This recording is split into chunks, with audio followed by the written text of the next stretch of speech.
निहंताणं नमो सिद्धाणं नमो आर्याणं नमो वज्रायणं नमो लोये सौवसावणं बोले पंच परमेष्टि भगवान की जय। आचार्य गुरुवर विद्यासागर जी महाराज की जय।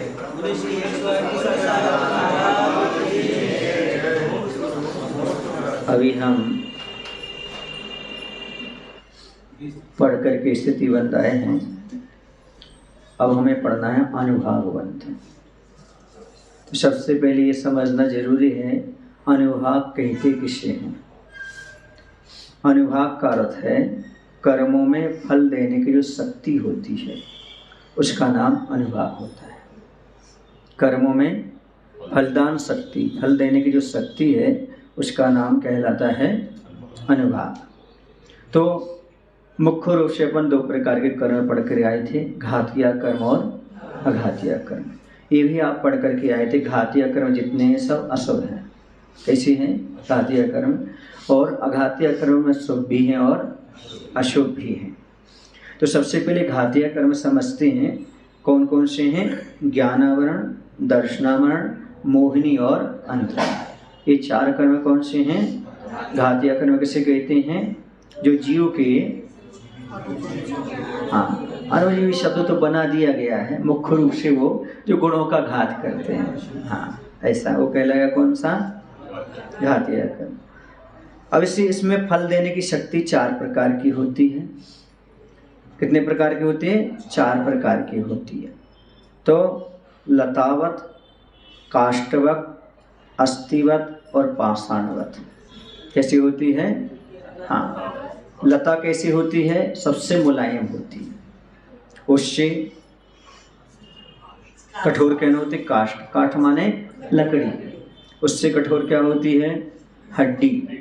और उससे कठोर क्या होती है? पत्थर। तो ये क्रम से अधिक कठोरता है इनमें।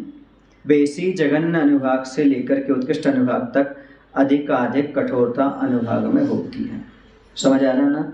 जब इनके उदय आते हैं तो ये किस प्रकार से फल देते हैं वहाँ पर बताया गया है। तो इनका फलदान शक्ति कैसी होती है? तो किसी की कैसी होती है? लतावत। लता जैसी मतलब जल्दी झुक जाने वाली होती है।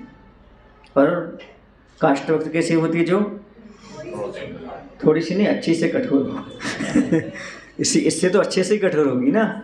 समझ आ रहा है कि नहीं आ रहा? ऐसा।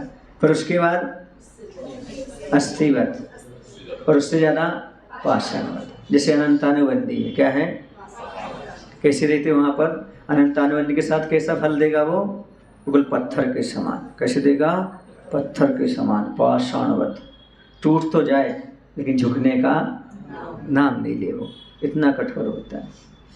बहुत सारे लोग टूट तो जाते हैं लेकिन झुकते नहीं। रावण कहाँ झुका था? झुका था क्या? ऐसे बहुत सारे जीवन में होते हैं जो घर में टूट जाते हैं, परिवार में टूट जाते हैं, लेकिन झुकने का नाम नहीं लेते। ये झुकते हैं वो आगे बढ़ जाते हैं, है ना। और जो अकड़ते हैं वो जड़ से उखड़ जाते हैं। बड़े बड़े वृक्ष उखड़ जाते हैं आने तूफान में, लेकिन छोटी छोटी लताएं जो होती हैं, घास वगैरह, वो नम जाती, झुक जाती, तो बेचारे बच जाते हैं। तो कठोरता, अधिक कठोरता हो पाषाणवत। उससे थोड़ी कम कठोरता हो तो हड्डी। हड्डी पत्थर से कम कठोर होती है, आप जानते हैं। समझ आ रहा है? ये किसकी हो जाएगी? अप्रत्याख्यान कैसे हो जाएगी? फिर काष्ठवत। काष्ठवत माने लकड़ी, यानी जहाँ पर अस्थिवत चल रहा है वहाँ पर वो तुम्हारी जो कसा है ना, कौन से तक चलने वाली है? 6 महीने से लेकर, वो नहीं रहेगी। ये 6 महीने के भीतर तो रहेगी। लेकिन अब जो काष्ठवत आ जाएगा वो झुकना सीख जाएगा, मतलब 15 दिन के भीतर वाला काम करने लगेगा। ऐसा में ये कषाय की वजह से सारी चीज़ें होती हैं। किससे होती हैं? ये कषाय मौजूद रहती है तब तो ये सारे परिणाम बनते हैं। इसलिए मुख्य तो जैन दर्शन में कषाय को कृष करना है। इसी का नाम तो संलेखना है। जितनी कषाय कम तो करते जाओगे उतना आप मोक्ष मार्ग पर बढ़ते जाओगे। सीधी सी बात है। और कषाय जितनी बड़ी हैं सब उतना आपका संसार बड़ा है। फिर लतावत आता है, तो ये कौन सा हो जाएगा? काष्ठवत। प्रत्याख्यान हो जाएगा। और लतावत कैसा हो जाएगा? संयोजन। बहुत जल्दी नम जाए, जल्दी झुक जाए, लता के समान, ये कहलाएगा लतावत। बहुत कम मान रहता है? इस प्रकार की स्थिति होती है। तो ये क्या हो गए? लता, काष्ठ, ऐसा भी ले सकते हैं अपन संजुलन, जैसे लता, प्रत्याख्यान, काष्ठवत, अप्रत्याख्यान, अस्थिवत और अनंतानुबंधी, ये सब फल देने की क्षमता है। ऐसे ऐसे फल देते हैं अपने पास कर्म। लोग कहते हैं ये कान से मत समझो आप, ये गलती आपकी है, कसाय भी तो है आपके पास, लेकिन गलती इसलिए है क्योंकि वो कसाय आपकी है, आपकी उदय में आ रही है। वर्तमान का भले आप पुरुषार्थ कर रहे हैं, लेकिन वो जो कसाय उदय आ रहा है वह तो अपना काम करेगा ही करेगा। अब आघात या कर्म 2 प्रकार का होता है, शुभ भी होता है और अशुभ भी होता है।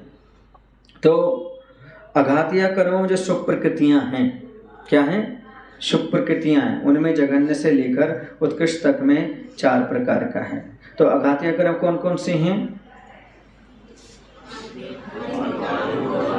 सबसे पहले वेदनी लो ना, वेदनी, आयु, नाम और गोत्र, ठीक है ना? इनमें तो सबसे पहले कह रहे हैं शुभ प्रकृतियों में, उनमें जघन्य से लेकर उत्कृष्ट अनुभाग तक में 4 प्रकार का।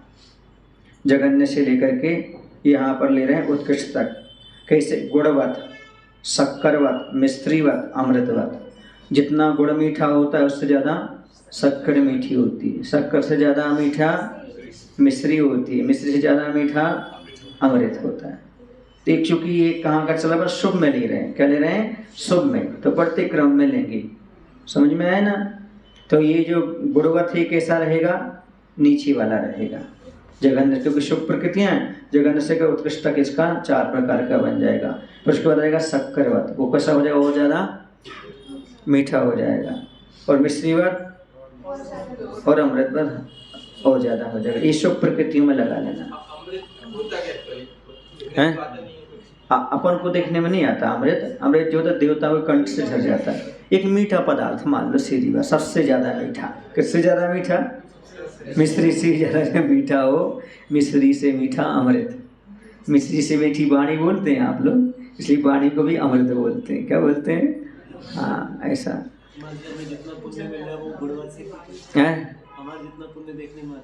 अब कैसे बोलेगा कैसा है? गुणवत है कि शक्करवत है कि मिश्रीवत है? शक्करवत तो मान लो कम से कम, ऐसा मान के चलो। हाँ, मुनिराज का तो फिर अमृतवत रहेगा ही। अणुवृत्ति का मान लो मिश्रीवत है कि नहीं? मिथ्या दृष्टि का गुणवत तो है ना? चलो भैया संतुष्ट हो गए, गुण तो खाने मिल रहा है ना? सब परिणाम तो मिल रहा है, सब तो मिल रहा है, ऐसा नहीं कि नहीं मिलता है, ऐसा। अब जो आघातिया कर्म में जो अपन ने पढ़ करके आए, अब अशुभवत पढ़ते हैं। क्या पढ़ते हैं आघातिया कर्म में? जो अशुभ प्रकृतियां हैं उनमें जघन्य निवास से लेकर उत्कृष्ट अनुभाग तक में 4 प्रकार का है। नीम, कांजीवत, विषवत और हलाहलवत। समझ आया? नीम कड़वी होती है, उससे ज़्यादा कड़वी कांजी होता है, उससे ज़्यादा विष होता है, और विष से भी खतरनाक हलाहल। साइड में जीप पर रखो, चले जाओ, है ना? उससे भी खतरनाक होता है। जैसे कांजी तो नॉर्मल खाने पीने में भी यूज करते हैं, तो वो तो नॉर्मल पी कौन सा कांजी? जो कांजी बनाते हैं वो कांजी नहीं है, एक कांजी वृक्ष होता है, वो होता है, उसकी कड़वाहट कह रहे हैं। हाँ, कांजी का एक वृक्ष होता है। कंजी जो किसते थे वो? हाँ हाँ हाँ, वही कंजी। कंजी गांव में कंजी बोलते उसको, है ना? कांजी। हाँ, अच्छा, हाँ कंजी। हाँ हाँ हाँ हाँ, कंजी, उसको ऑयल भी निकलता है, क्योंकि उसका जो वृक्ष होता है वो बहुत कड़वा होता है, और फल भी कड़वा होता होगा। अच्छा, और विष तो आप जानते ही हैं, कभी खाया नहीं है फिर भी जानते हैं। हलाल समझ आया ना? ये सब होता है और खतरनाक होता चला जाता है। तो अब एक दूसरी बात ये समझ लो, शुभ प्रकृतियों का उत्कृष्ट अनुभागबंध विशुद्ध परिणामों से होता है। शुभ प्रकृतियों का उत्कृष्ट बंध कैसा होगा? अनुभागबंध विशुद्ध परिणामों से, और जघन्य अनुभागबंध संक्लेश परिणामों से होगा, क्योंकि शुभ प्रकृतियों की बात है। ऐसा में जितने विशुद्ध परिणाम होंगे उतना उत्कृष्ट होगा शुभ प्रकृतियों का, और जितने जघन्य अनुभाग जो होगा वो संक्लेश परिणाम से होगा। लेकिन इससे विपरीत क्या होगा? अशुभ प्रकृतियों का उत्कृष्ट अनुभाग बंध संक्लेश परिणामों से और जघन्य अनुभाग बंध विशुद्ध परिणामों से होता है, ये समझ लो। लेकिन एक बात याद रखना हमेशा कि शुभ परिणामों से शुभ प्रकृतियों का ही आश्रव बंध होता है और अशुभ परिणामों से पाप प्रकृतियों का ही आश्रव बंध होता है। ऐसा एकांत नियम नहीं है। क्या कह रहे हैं? शुभ परिणामों से शुभ प्रकृतियों का ही आश्रव बंध होता है और अशुभ परिणामों से पाप प्रकृतियों का ही आश्रव बंध होता है। ऐसा एकांत नियम नहीं लेना। क्यों नहीं लेना? क्योंकि जो अभी पढ़ कर के आए 47 ध्रुवबंदी प्रकृतियां, कौन सी 47 जो ध्रुवबंदी प्रकृतियां अपन पढ़ करके आए थे, उनमें पुण्य और पाप दोनों प्रकार की प्रकृतियां हैं जिनका शुभ और अशुभ दोनों प्रकार के परिणामों में निरंतर आश्रव बंध होता रहता है। ध्रुवबंद प्रकृतियां कौन सी थी? ज्ञान आवरण और अंतराय की नहीं, दोनों मिलाकर के थी 10 ज्ञान आवरण की और अंतराय की कितनी थी? दोनों की 10 और दर्शनावरण की 9।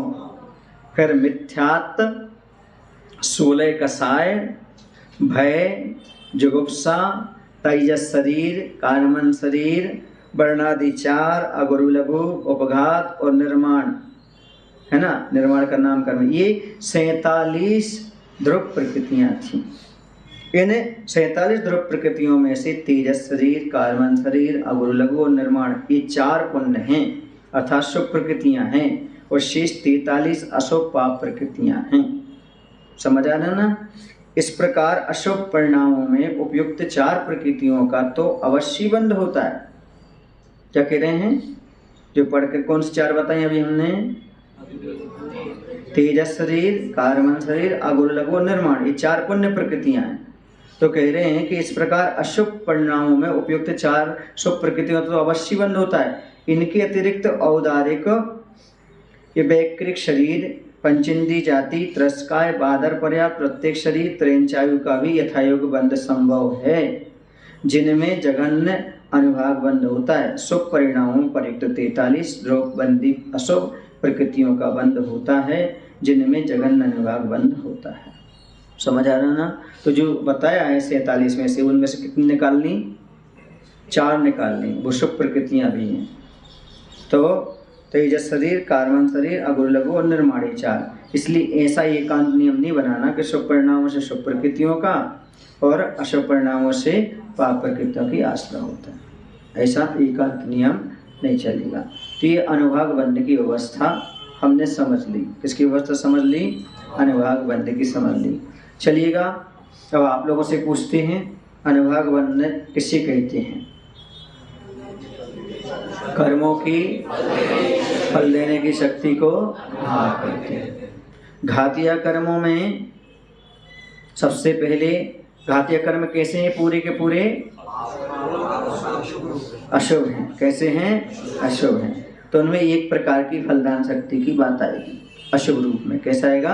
अशुभ रूप में। वो कौन से हैं? 4, ज्ञानावरण, दर्शनावरण, मोहिनी और अंतराय। तो इनकी कैसी व्यवस्था रहेगी?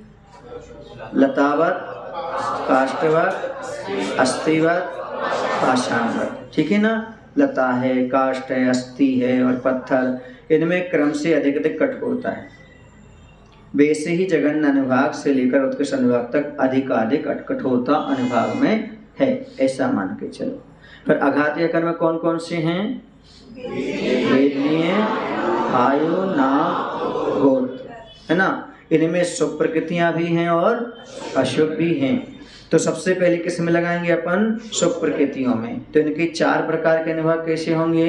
गुणवाद, शक्करवाद, मिश्रीवाद और अमृतवाद। ठीक है? अब जो अघातीय कर्मों में अशुभ प्रकृतियां हैं उनमें जघन्य अनुभाग से लेकर उत्कृष्ट अनुभाग तक 4 प्रकार के विध कैसे बनेंगे? नीमवाद, कांजीवाद, विषवाद और हलाल। ठीक है ना? शुभ प्रकृतियों का उत्कृष्ट अनुभाग बंध विशुद्ध परिणामों से और जघन्य अनुभाग बंध संक्लेश परिणामों से होता है। ठीक है ना? और अशुभ प्रकृतियों का उत्कृष्ट अनुभाग बंध संक्लेश परिणामों से और जघन्य अनुभाग बंध विशुद्ध परिणामों से होता है। किंतु शुभ परिणामों से शुभ प्रकृतियों का आश्रय होता है और अशुभ परिणामों से अशुभ का होता है, ऐसा नियम नहीं बनाना। क्योंकि जो द्रव्यबंदी 47 प्रकृतियां हैं उनमें 4 कैसी हैं? शुभ है पुण्य रूप। कौन कौन सी? तेजस शरीर, कार्मण शरीर, अगुरु लघु और निर्माण। समझ आ रहा है ना? इस प्रकार अशुभ परिणामों में उपयुक्त 4 प्रकृतियों का तो अवश्य बंध होता है समझ में ना। और इसके अतिरिक्त औदार्यक है, वैकृत शरीर, पंचनिजा, त्रस, वादर, पर्याप्त, प्रत्येक शरीर, त्रेंचायु का भी यथायुक्त बंध होता है, जिनमें जगन्ना निभाग बंध होता है। शुभ परिणामों में उपर्युक्त 43 द्रव्यबंदी अशुभ प्रकृतियों का बंध होता है, जिनमें जगन्ना निभाग बंध होता है। ऐसा अपन पढ़ लिया। बोलो महावीर भगवान की जय। आचार्य गुरु विद्यासागर जी महाराज की जय। बोधि समाधि परिणाम शुद्धि स्वात्मोपलब्धि